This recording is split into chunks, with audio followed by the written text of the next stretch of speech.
Thank you again.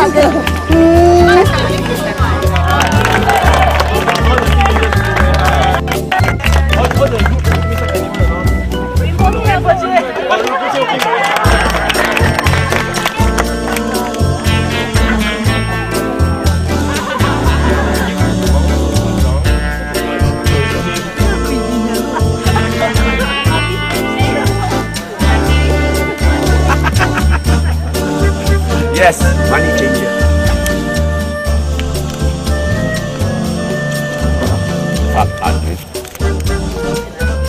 Okay, thank you. Oh, this is much better. Okay, thank you.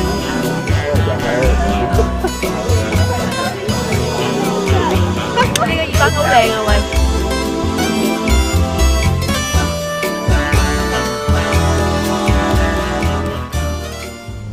These days, you see many monks. The monk tradition didn't start in Tibet or Thailand or Cambodia. It started with Lord Buddha himself. And the reason why Lord Buddha ordained himself and ordained monks is because people can dedicate themselves 100% to the study of Dharma and to the meditation of Dharma, to the practice of Dharma, to the teaching of Dharma. And mind you, teaching of Dharma is not to convert people. It is out of great compassion to help them control their minds, to bring them happiness. The reason for Buddha to teach or ask his disciples to teach is not to bring everybody to the way or convert them or bring them to heaven. It was out of great, or to increase the numbers of Buddhists. The reason Buddha asked people to teach, or he himself taught, was only by request and out of great compassion, so that other people's minds would be subdued. It is not for any other reason, and Buddha does not endorse opening schools or hospitals or children's camps in order to bring people into the Dharma. Of course, that is not wrong. That is not bad. We should do that now because times have changed. But the real reason Buddha did it was to bring people a method of freedom from their minds, which caused all the sufferings. So that one you must all understand. That's very, very important. Number one. Number two, therefore, the reason we take ordination, the reason Buddha gave is not so you get free food for life, a nice place to stay, or sponsors, or you get luxuries, or you're respected. That is not the reason to take ordination. It is not. The reason for taking ordination, the real reason, is seeing the incredible sufferings around you and being able to do nothing. And instead of standing around crying and feeling sorry for yourself, feeling sorry for them, thinking what to do and doing nothing in the end, one does something, although indirectly, albeit indirectly in the beginning. One starts to practice the Dharma to control one's mind so that one can become like Shakyamuni to be a benefit to others long term. So if one does see poverty of the mind, poverty of the spirit, poverty of the body, one doesn't sit there and lament at the poverty. That poverty should motivate you to do something. And to do something is not simply making schools or hospitals, which is very good, or roads or houses.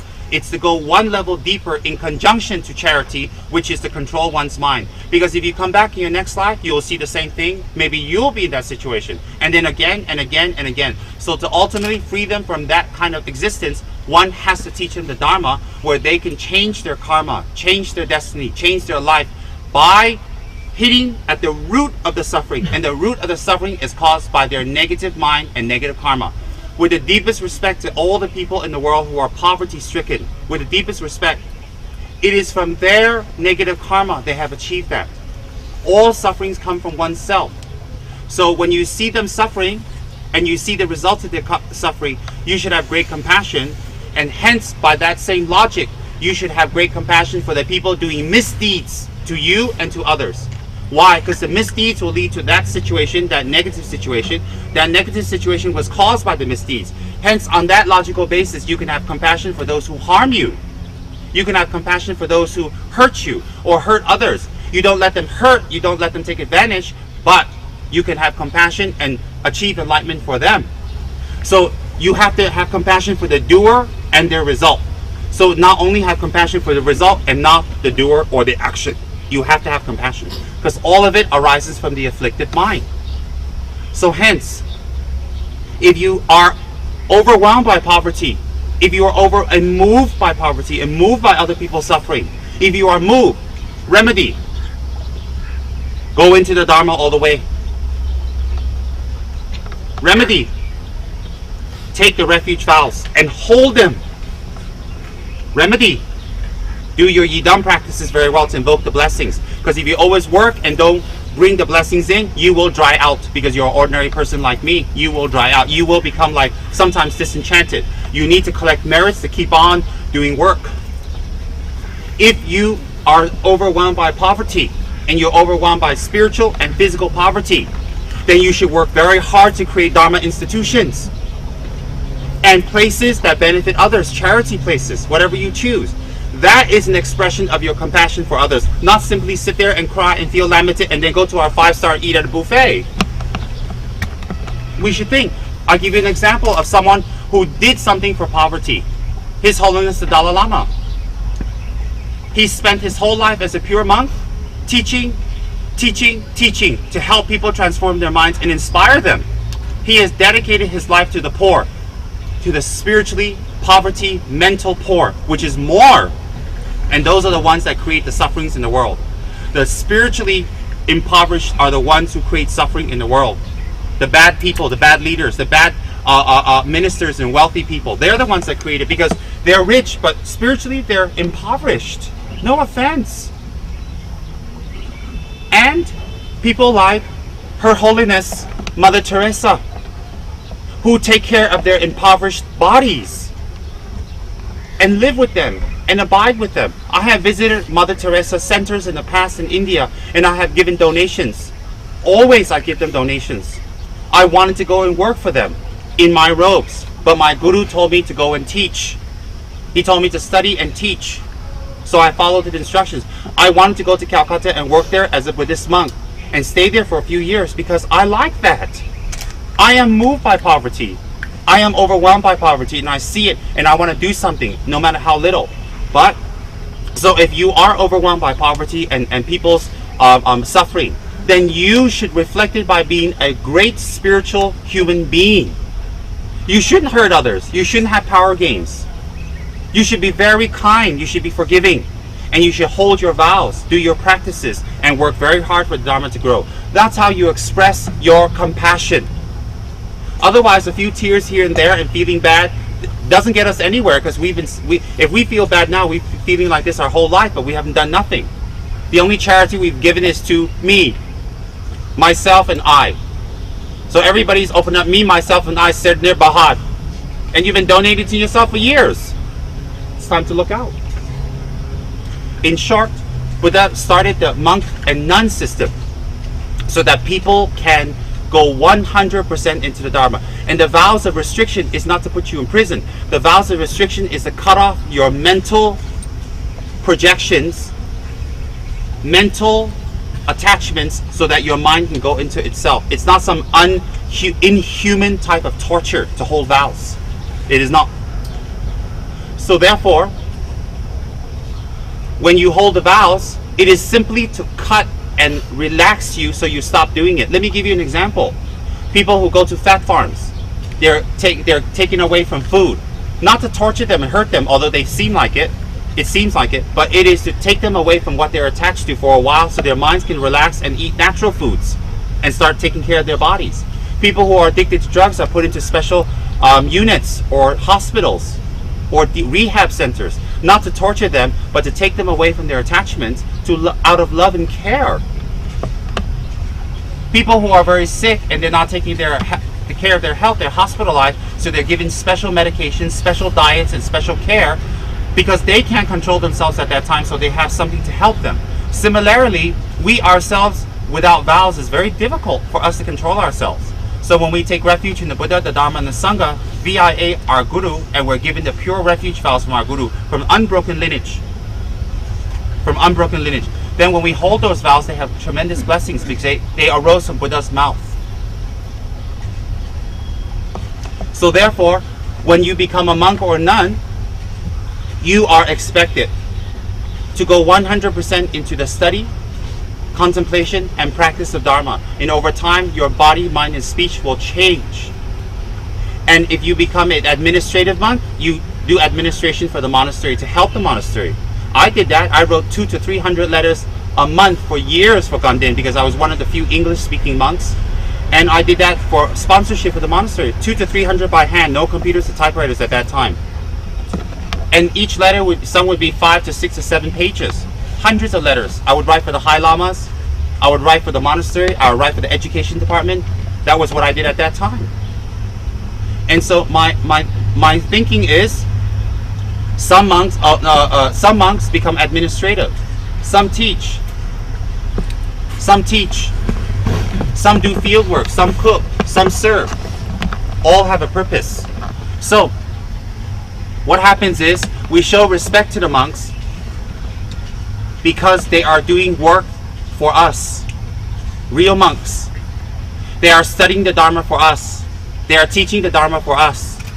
They are holding the monastic institution together for us. They are memorizing. They are practicing for us. Just like that old monk we saw in the mountains yesterday. That's why we support them. We show them respect in order to get their blessing because they've held on to their vows for years and it has blessings.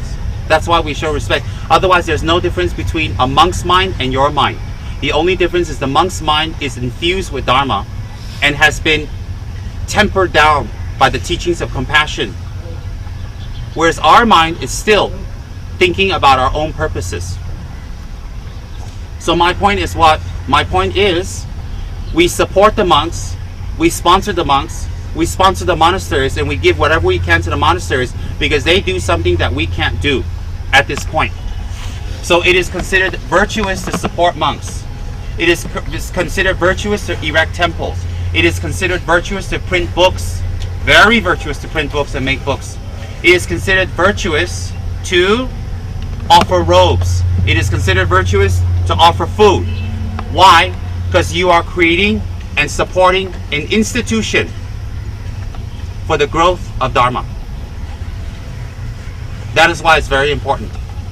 So therefore, when you support the monks and you give them food, they don't have to go and work. They don't have to go to the fields. They don't have to have a livelihood. Therefore, their time is not taken away from the study of Dharma. If you have the monks start doing worldly jobs, asking for money, working for money, going out and taking care of business or administration, the Dharma will die. The minute the monks talk about money, have to work for money, have to get money, the Dharma will die. Because they take their time away and it will degrade. Hence, in Malaysia and Singapore, I have one Mahayana monk who joined one of my teachings, Reverend Fa Chen, mentioned. In Singapore and Malaysia, a lot of the monks have to package the Dharma and sell to the public, unfortunately, in order to raise funds to build temples to make the Dharma grow. Because here they're not very generous in supporting the Sangha. Not because they're not generous, because they don't know why or the meaning. Whereas places like Taiwan, it's very easy to raise funds. Many of the temples here you see in Kathmandu are Taiwan-based, built and sponsored. I know that for a fact. Some are Japanese. mostly Taiwan based. I've stayed in the monasteries here for many years. I've saw their sponsors, I've seen what they do, and I've seen their names carved on. Many of the huge buildings here that are monasteries and statues are built by the Taiwanese or some by the Japanese if it was in the last 20 years. When we make offering to the monks, we are making offerings on different levels. We are making offerings to create karma that we may study and practice and learn the Dharma. The second reason we make offerings to the monks is that they don't have to do what we do, so they can focus on the Dharma so the Dharma does not die. The third reason we support the Dharma and the Dharma institutions is that monks hold vows. Those vows were given by Shakyamuni. When we donate to the monks, we don't directly donate to those vows. When we donate to those vows, it helps us to keep our vows stable and strong for those who wish to receive refuge or have refuge. So hence the third jewel is represented by the Sangha. The third jewel is Namaguru Sanghaya. That is Arya Jewel Sangha Bodhisattvas represented by monks and nuns. You don't take refuge in monks and nuns. They represent the third refuge, Sangha. Okay? Now, we let monks sit ahead. We don't talk loudly near monks. We don't spit and cough near them. We don't laugh very loud. We don't sit cross over them. We don't sit above them. We don't put ladies near them. For nuns, we don't put men next to them. We don't step on their robes. We don't sit on their robes. We don't give them a dirty seat. We don't burp and cough and sneeze in their presence. We don't talk loudly in their presence. And let me tell you why. Is not because you'll collect negative karma or they'll be offended. Is to remind you of etiquette and create awareness in your mind. So when you're around monks and you show good manners, you talk not so loud, you don't show your backside to them, you give them the best seat, you give them the best food, you serve them first, you make sure the place is clean, you wash their robes if you have the honor to, because I had the honor to wash my guru's robes many times, to sweep out their residence.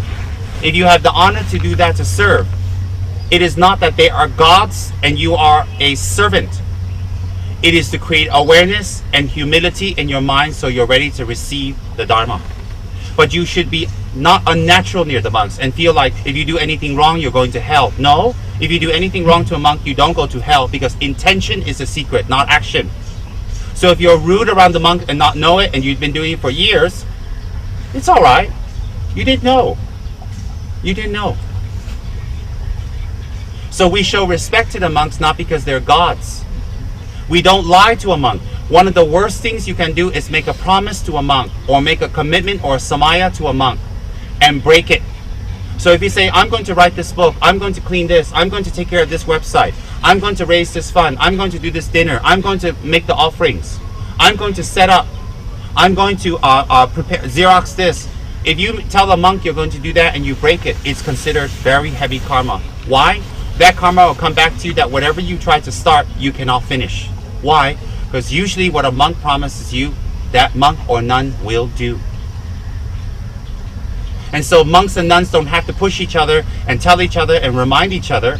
They have awareness, so they don't want to hurt you or disappoint, and they will remember everything they can.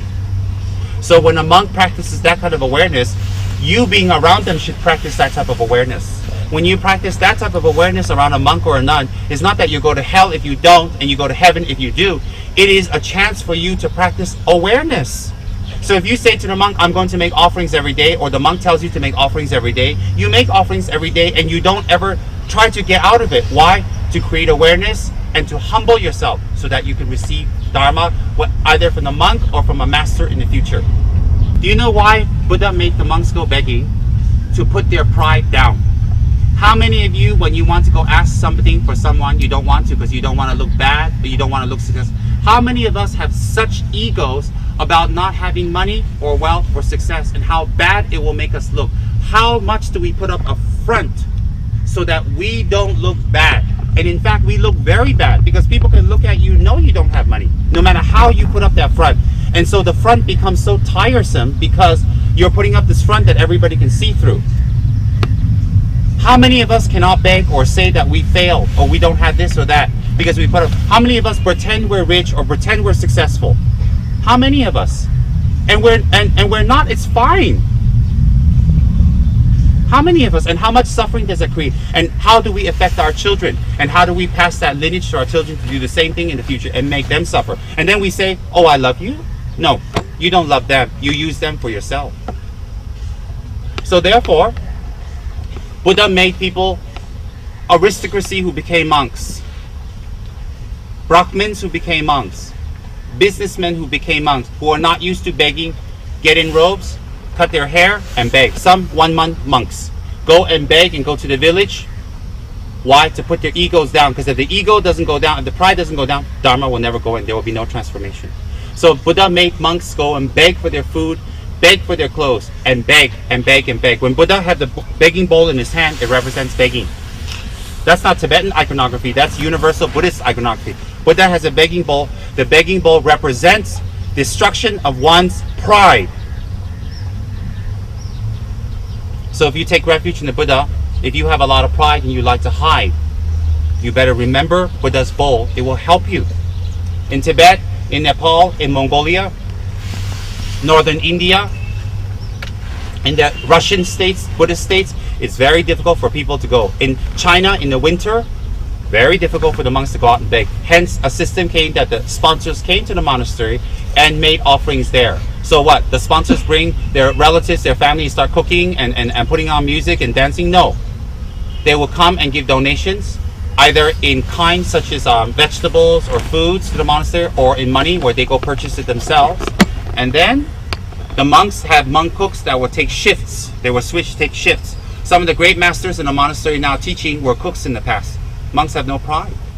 And so they will cook and they distribute the food. And when they cook and distribute the food, the sponsors or the lay people will come to the monastery, make 3 prostrations to the monks to say, thank you for letting me offer this to you. And then you would offer each monk a ang pao. And the reason you offer the ang pao, because there are things that they need, such as soap, toothpaste, toothbrush, paying electricity bills, today. So you offer them an ang pao. In some monasteries, you offer incense to the Sangha also. And then you go up to the altars and you make kata offerings to the altars. You make kata offerings to the throne. Why do you make kata offerings to the throne? To remember and to show respect to the Dharma teacher of that place, that started that place. Give education. So for some people, I've spoken about this for the last 20 years. Their mannerism to monks is good when they're happy and bad when it's not. Their minds have not changed. For some, their respect and their growth of mind and their awareness toward monks have grown. And I'm very happy. We act natural around them, but we hold an awareness to be alert. We act natural around them. Why? Serve them first means to learn to serve others first. Show them respect means to show respect to others. Not to talk loudly or laugh loudly around them is not to talk and laugh loudly around other people, so that we don't disturb their minds. To feed them first and offer them the best is to remember to offer others the best. It's to create awareness. So if they're a good monk, they will receive it humbly, and they will do prayers, and they will not have any pride in receiving it. Some, very rarely, some monks do have pride for being monks, for being served. That should not be. And a teaching monk should have decorum. A teaching monk should have dignity. A teaching monk should have charisma from having controlled his mind. That is very, very important. So therefore, that is the reason why we go and perpetuate the Sangha. Then within the Sangha, we have highly realized masters who purposely take rebirth again and again and again and again. And those masters in the Tibetan tradition, we call them Tulku. T-U-L-K-U. Trul is emanation, Ku is body. Tulku means emanated body. One who can emanate their body back again to help. They have attained that power. If you have the title Rinpoche, it doesn't mean you're a Tulku. But some teachers are so revered, they call them Rinpoche, meaning precious teacher. Doesn't mean they're reincarnated. So the key to seeing the names is they have to have a Tulku in their title, not Rinpoche. So if they have a Tulku, you call them a Rinpoche, meaning precious teacher who's emanated back to help others. So those teachers within the Tibetan tradition are highly revered, highly sought after, highly followed, because they are supposed to do extraordinary works for many lifetimes and have extraordinary mind and extraordinary motivation and extraordinary strength extraordinary patience and extraordinary knowledge, or the absorption of knowledge very quickly. Usually these beings learn very fast, absorb very fast, and able to pick up their work from their previous lives at a very young age. So they revere them and give them special attention and show them special respect and keep them clean in order to prepare them for a life of teaching. That is the purpose of a true fool.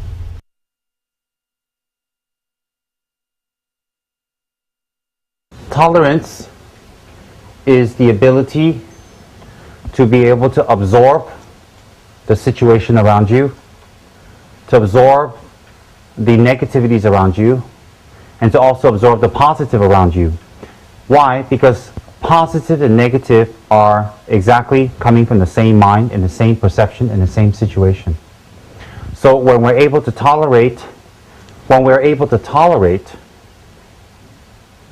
situations around us, good and bad, the tolerance level and how strong it is fully dependent on how much we care about another person. Some people might think that it's very difficult to tolerate difficult situations. Some people think it's very difficult to tolerate difficult people or a lot of people. How much we can tolerate is dependent 100% on the amount of compassion and the amount of care or the amount of genuine empathy we have for others. How can we, on the one hand, be very empathetic towards the poor on the street, but we're not empathetic toward the spiritually impoverished right next to us? Because the spiritually impoverished right next to us leads to the outer physical impoverishment which we see on the streets. Why? The cause always reflects the results. The results always reflects the cause. They're similar. That means if I give you things and I donate and I help and I'm generous, I cannot end up being a miserly, selfish person. Why do I say that? Because some people have a lot of money and they're very miserly. So they are very difficult to spend money. Hence, they live as if they have no money. So it's the same thing as having no money. Because why? You can't let go, and you can't share, and you can't give, and you're always worried about it, even when you go to your grave. So people like that, they suffer quite a lot, just as much as a person on the street, because they live as if they don't have anything. And some people I've heard many times say, oh, well, when I was growing up, my father was very poor, or our family is very poor, so I've learned to be thrifty, and I've learned to save, and I've learned to be very careful. No, that's not the real reason. The real reason is you think that having wealth gives you security, and it doesn't. Because if it gave you security, your mind would be at peace at all times, and you wouldn't be worried. You're not. So hence, tolerance is how much you care about others, how much you truly wish to benefit others. If you wish to benefit others tremendously, your tolerance level will be very, very high and very, very overwhelming, and it will be consistent and constant. If you're not able to tolerate, you ask, why can't I tolerate? Why can't I tolerate? Then the simple answer is because you don't care enough. Because your empathy is limited, and it's narrow, and it's for selfish reasons. Example, a young couple, before they get married, how much can they tolerate? After they get married, they have to tolerate each other. Then they have to tolerate each other's in-laws. Then when the kids come, they have to tolerate the kids. Then they have to tolerate the kids' friends and their way of doing things. And the kids sometimes will be very good, very bad. And then the kids will bring in their nama means they bring in their brides or grooms. You got to tolerate their extended families. So the toleration level grows and grows and grows because we care about this person. So sometimes our kids can be a monster, or our in-laws can be a monster, and we keep quiet, we don't say, we don't fight back, and if we're direct, we're not direct. Why? Because we have to tolerate, because it's for self-preservation. So when it's for yourself, in business, in family, in love, in daily dealings, we can tolerate quite a lot because it's for ourselves. Some of you who are in business, some of you who have worked very hard, how much have you tolerated in the last few decades? Lying, cheating, sneaky people, people trying to trick you. How much have you tolerated? And you keep tolerating it. Why do you? Because it's for yourself. When you're able to tolerate things for yourself, very greatly, you can travel a lot, you can do business deals, you can work in a hawker place, you can work 10, 12 hours a day, you really wheel and deal, you don't need sleep, you get gastric, you lose your youth because of it, you lose your health because of it, but you can still do this, and you keep doing it, and you say, well, it's for my kids, well, it's for my friends, it's for this, it's for that. The reason is because it's for yourself. Because it's for yourself, you're able to tolerate. That's why from a higher point of view, that's not tolerance, that's selfishness. Because you have your self-agenda. Very simple. Things that we would tolerate with our families, with our husbands and wives and our kids, we wouldn't tolerate with the person next to us. You say, well, that's my family, I have to. Because the family benefits you. The family takes care of you, or you want something from the family, you have some projection about, if you have this family, you will get this, this, this, and this. Hence, you tolerate. Look, if you look at your husbands and you look at your wives and you don't know them at all, and you don't have anything to do with them, and you look at them for who they really are, you wouldn't tolerate them. There are husbands and wives of people that I cannot stand, but they themselves really love their husbands and wives. They really love them. They say, oh, they're great, I can't live without them, I want to be with them in my next life also. I look at them and say, oh my God.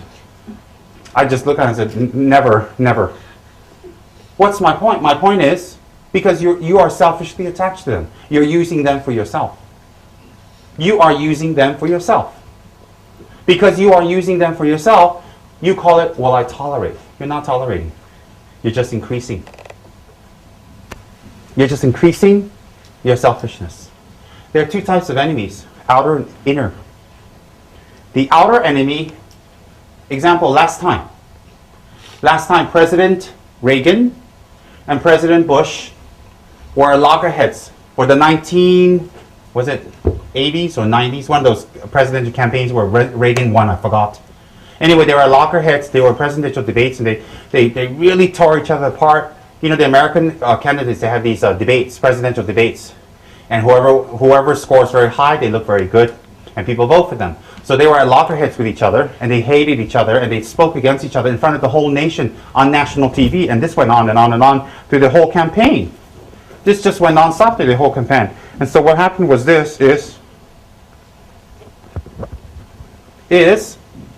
but when President Reagan won, he asked Bush to be his vice president, and then they became very good friends. And they talked to each other. And they spoke about each other, and they promoted each other. Vice President would say, oh, you know, Mr. President would say this and this and this. The President would say, oh, my Vice President would be saying this and this and this. So my point is that they were mortal enemies, and they were going for the biggest seat in the United States, and they really did not like each other. And they had millions of dollars campaigning against each other, smearing each other. They spent millions and millions of dollars campaigning and hating each other and finding dirt on each other. I mean, they're promotional machines. They're marketing people. They actually smeared each other in public. They actually had people smearing them. They actually have, paid people to campaign against each other. They were really, really against each other. But when Ronald Reagan won, he got Bush as his vice president. And they became friends. And they supported each other's policies. They became one administration. So outer enemies, if we show kindness. Outer enemies, if we show consideration and with patience. Outer enemies with patience and consideration and kindness. And some sort of empathy. We can become friends. So when we show love and kindness and care and tolerance to enemies or people we find difficult, eventually they can become our very good friends. Your inner enemies is very different. Your inner enemies, if you are compassionate to and kind to and loving towards and nurture and protect and hide, your inner enemies become bigger and bigger and bigger, and you will never be able to be friends with them. What's your inner enemies? Ego. Oh, I said no, now I can't say yes because I'll look bad. So you need to give me face and find a way for me to come back in. That's an inner enemy. So the more we nurture this inner enemy, the more we take care of it, the more we placate it, the bigger it becomes, and it never becomes our friend. Anger.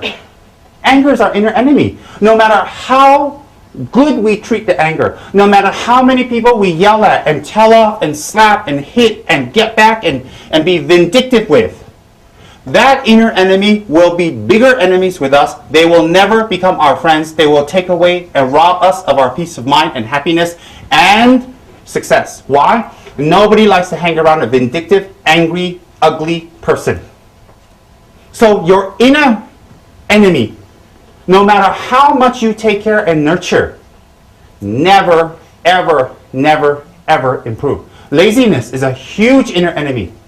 People who take care of their laziness is when they're given an assignment or they have to do something, they always make excuses for not completing it.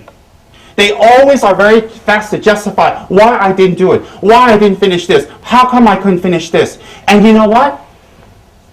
They take care of this inner enemy, this laziness so well that they lose their business, they lose their friends, they lose respect, they lose self-respect, and they end up lying and lying and covering and lying and lying, even to the point where everybody knows you're lying and you're covering, yet you still do it because you nurture this enemy so much. So no matter how much you nurture this inner enemy of laziness, it never becomes your friend. It never brings you benefit. It never ever benefits you short, medium, long, and far distant future. Ever. You check it out. So when you nurture laziness, when you nurture the ego, when you nurture selfishness, me, always me. When you nurture this, that is your inner enemy. And the more you nurture this inner enemy, the more you take care of this inner enemy, the more you placate it, the more you protect it, the more stupid you look, the more dumb you look, the more outer friends you lose, the more opportunities you lose. Why? Because you take care of the wrong enemy. So some of us have a huge ego not to lose face. We all, even at the expense of losing face, we don't want to lose face. Even at the expense of not being able to learn anything or do anything, we're willing to go through it to save people from knowing we don't know anything. We don't know anything. That's why I say, be kind to other people. Be tolerant to other people. Be generous to other people. Because you've been generous. If you're generous with yourself, you don't get anywhere. To anybody who has wisdom of any sort, of any level, will say, you're not generous to yourself, you're just selfish. Who appreciates selfishness? But generosity toward the enemy, or people that disappointed you or drag you down or hurt you, or people who are just plain problematic, by being tolerant towards them, by being generous towards them, by showing them love and forgiving them and hugging them and giving them gifts and giving them Dharma, by doing that, there's a chance they can become your friend. There's a chance that you can, after becoming friends, you can benefit them. And there's a chance to let people like that know compassion exists. Kindness exists. And when they know that kindness and compassion exist, hence they can see a ray of light that perhaps Buddhas do exist. Why? Because from our level to a Buddha is very far. Right now, for some of us in the audience, a Buddha is just a statue or a picture that doesn't move or talk. And we're told they are compassionate, they are nice, they are wonderful, they're full of blessings. We are told that. We are told that. So we need to experience this Buddha nature by stop nurturing our inner enemies. Our greed, our hoarding for money, our greed for money, our wish for money, and justifying it with all types of silly excuses that normal people will not be able to penetrate through, but people with wisdom will say, no, that's not it. So my point is, if you nurture the outer enemy, the gains are bigger. By nurturing the outer enemy, you are able to destroy the inner enemy. Why? If you're tolerant to other people, you destroy impatience. If you're generous to other people, you destroy miserliness. If you're empathetic towards other people, you gain compassion.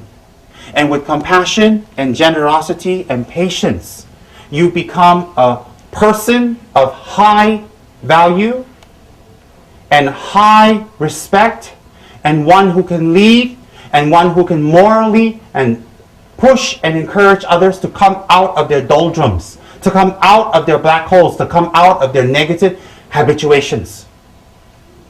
So hence, we're always nurturing our outer enemies. Always. From the time we are born, we're nurturing our outer enemies. We think we can win people over if our hair is nice. We think we can win people's respect and love if our clothes is nice, or if we're wealthy. Well, there are people in this room who have been famous, who've had great hair, who've eaten good food, who've been with the best lovers, who've been to traveling, they wear the most wonderful clothes. Then why are you still lonely and in the doldrums? Because you've been nurturing this inner enemy. So when we nurture the inner enemy, outer enemies increase and get more. And the present outer enemies become hardened and hate us further.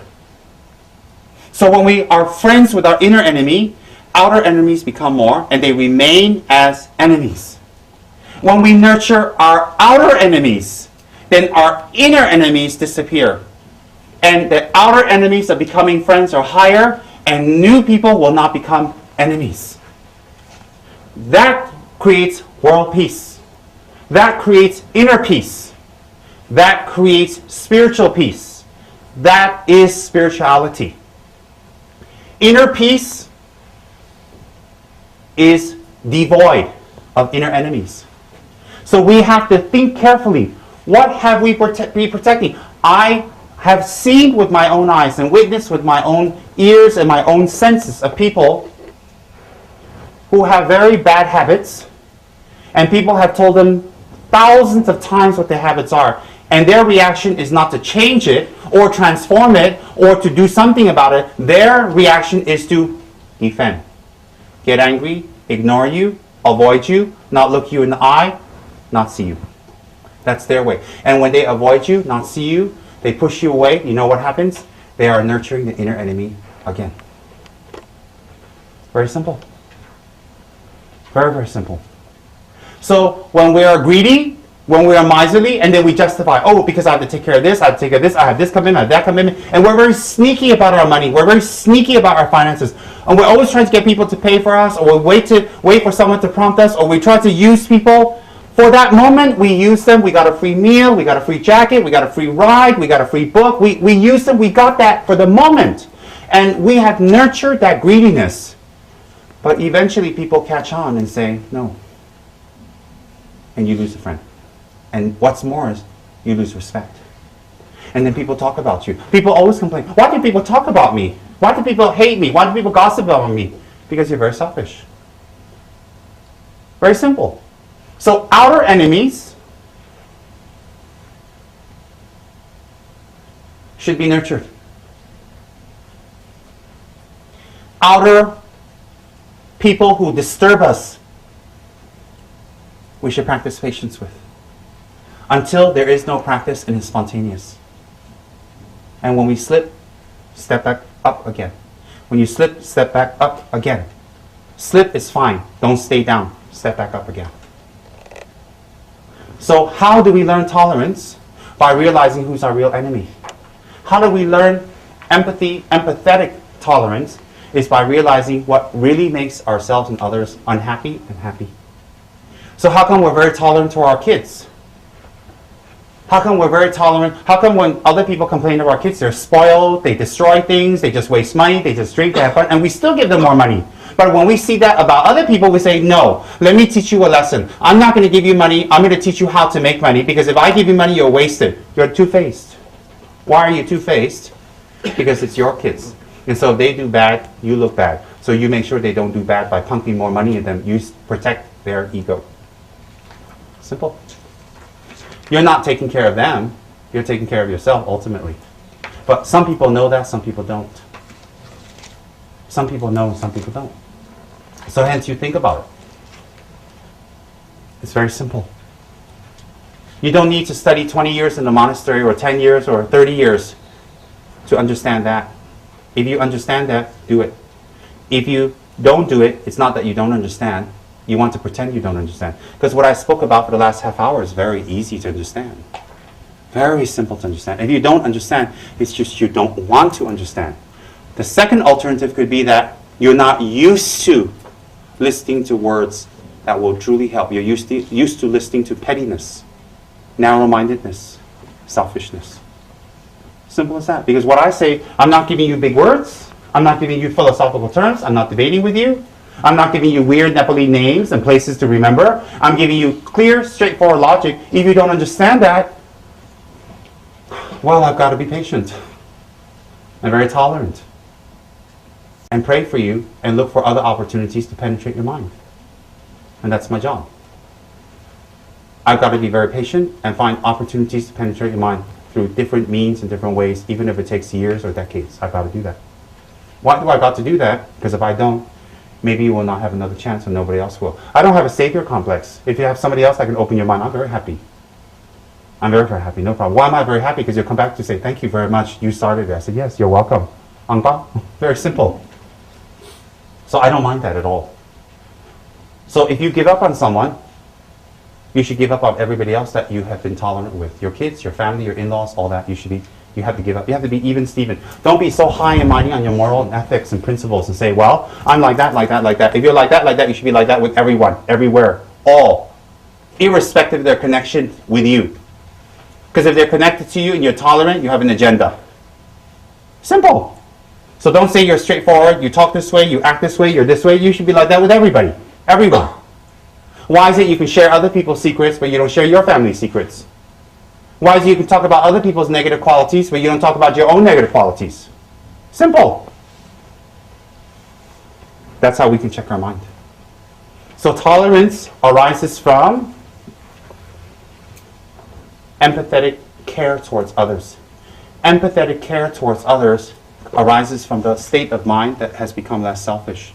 The state of mind that has become less selfish arises from understanding that the selfish mind brings more unhappiness to others and oneself. Very logical.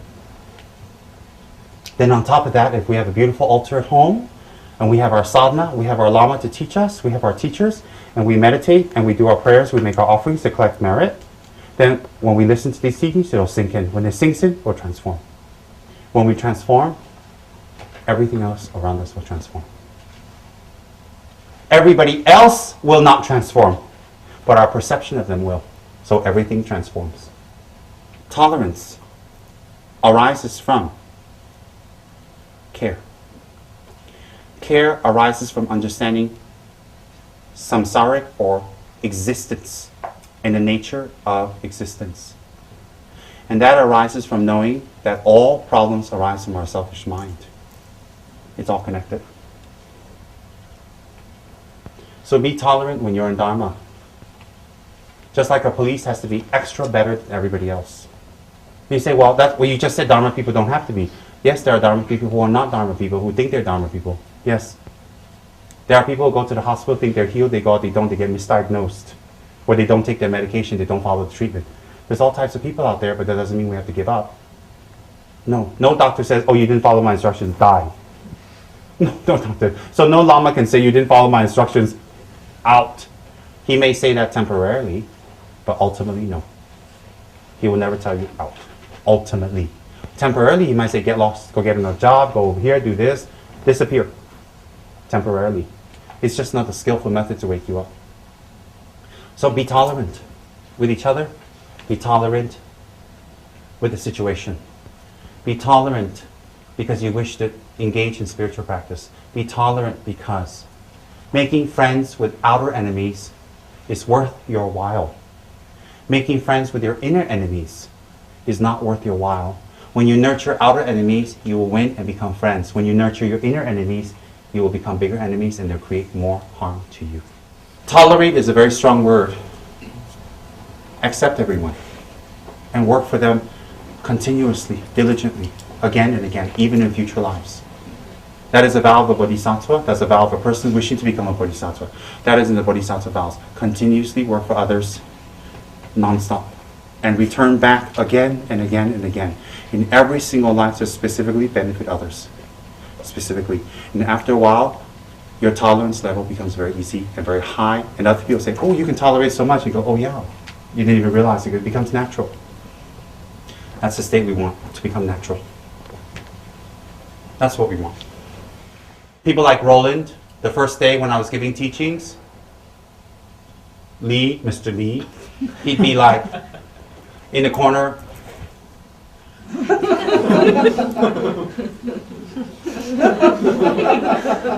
And I say, oh, now we're going to pray. He's like,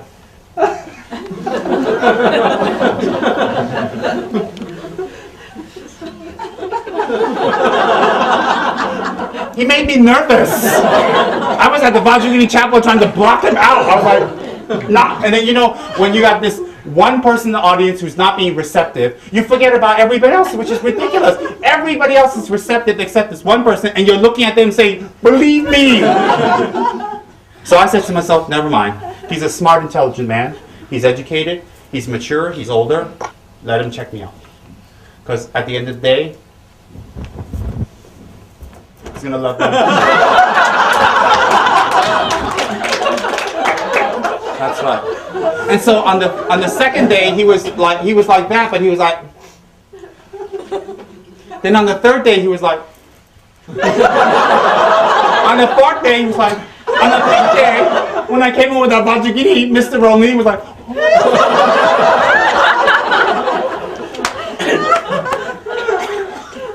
Why is that? I'm making this very funny.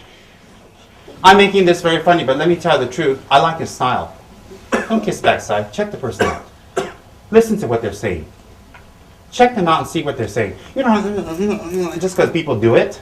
Check them out and make sure they're the real McCoy, or at least they vibe, or they are saying what they really are doing, and vice versa. I like that. And I observed it. And I've come across that many times. Many times. It's all right. I'm not offended or upset or anything, but I'm telling you, make your outer enemies your friends. It's very powerful. With some people, you have to scold them from love, and then give them a hug. From some people, you have to give them gifts. Some people, you have to be patient. For some people, you have to talk. Some people have to take something away. With some people, you have to give them more pressure. With some people, you have to tease them to death. With some people, you have to talk about them. Some people have to listen to them more. Whatever it takes to benefit that person to open up, to become a kinder person, do it. Just do it. You don't have to be a monk or a nun, just do it. You know why you have to do it? Because you're a human being and you believe in eradicating poverty. Start right here. Very simple. I congratulate all of you on a wonderful, wonderful pilgrimage, and I sincerely rejoice. And we're going to do a dedication now that will take 10-15 minutes to dedicate all the activities we've done, all the money you have spent, all the steps you've climbed, all the heart attack you almost had. This lady was that way. She was so stressed out last night, I tell you. And then I saw some freak in the window blowing a plate at me with Susan sitting there going.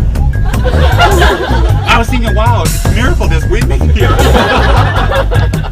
He first went out of the cave this way, and then he was told his wrong, he backed up, and he went this way. And I said, just get out! Roland Lee was so respectful, he backed out all the way to the river. He was like... She was at the cave entrance with her stick. She was like... Then they say, okay. You have to go in there. She was like...